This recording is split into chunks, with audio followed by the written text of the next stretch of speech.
ট্যাবের টাকা নিয়েও উচ্চ মাধ্যমিক পরীক্ষায় বসল না পূর্ব মেদিনীপুরের প্রায় 2000 পরীক্ষার্থী। কারো বিয়ে হয়ে গিয়েছে, কেউ আবার কর্মসূত্রে পাড়ি দিয়েছেন ভিন রাজ্যে।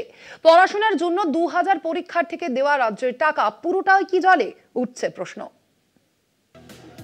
সোমবার থেকে শুরু হয়েছে উচ্চ মাধ্যমিক পরীক্ষা, কিন্তু রাজ্য সরকারের থেকে তরুণের স্বপ্ন প্রকল্পের মাধ্যমে 10,000 টাকা করে ট্যাবের টাকা পাওয়ার পরেও উচ্চ মাধ্যমিক পরীক্ষায় বসল না পূর্ব মেদিনীপুর জেলার প্রায় 2000 পরীক্ষার্থী।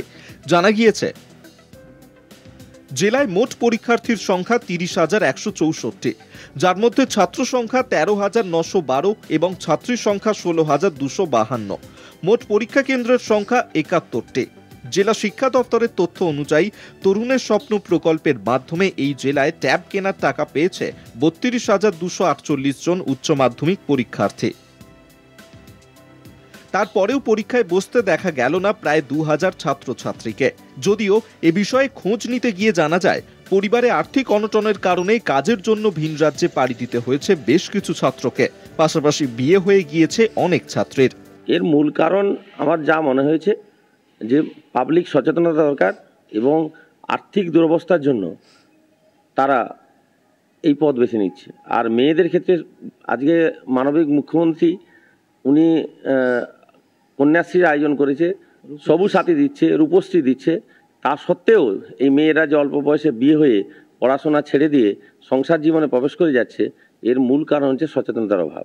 এটা যে ট্যাবের কারণে পরীক্ষা দিচ্ছে না, এটা কিন্তু আমি তো তার ব্যাখ্যা করে বলতে পারবো না যে ট্যাব নেওয়ার পরে পরীক্ষা দিচ্ছে না 2000 জন, এত বড় জেলার উপরে এত হাজারের মধ্যে।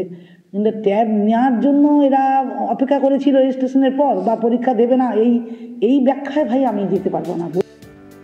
কুলবেড়িয়া ভীমদেব আদর্শ বিদ্যাপীঠে 308 জন ছাত্রছাত্রী ট্যাব কেনার টাকা পেলেও পরীক্ষায় বসেছে 288 জন।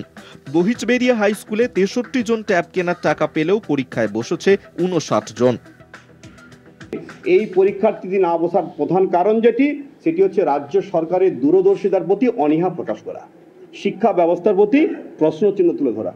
তাই আমরা মনে করি এই বিষয়ের উপর দাঁড়িয়ে বিভাগীয় তদন্ত হওয়া উচিত। রাজ্য সরকারের তরফে ট্যাব কেনার জন্য প্রত্যেক উচ্চ মাধ্যমিক পরীক্ষার্থীর হাতেই তুলে দেওয়া হয়েছিল 10,000 টাকা, কিন্তু পড়াশোনার জন্য পরীক্ষার্থীদের হাতে তুলে দেওয়া হাজার হাজার টাকা কি তবে জলে গেল?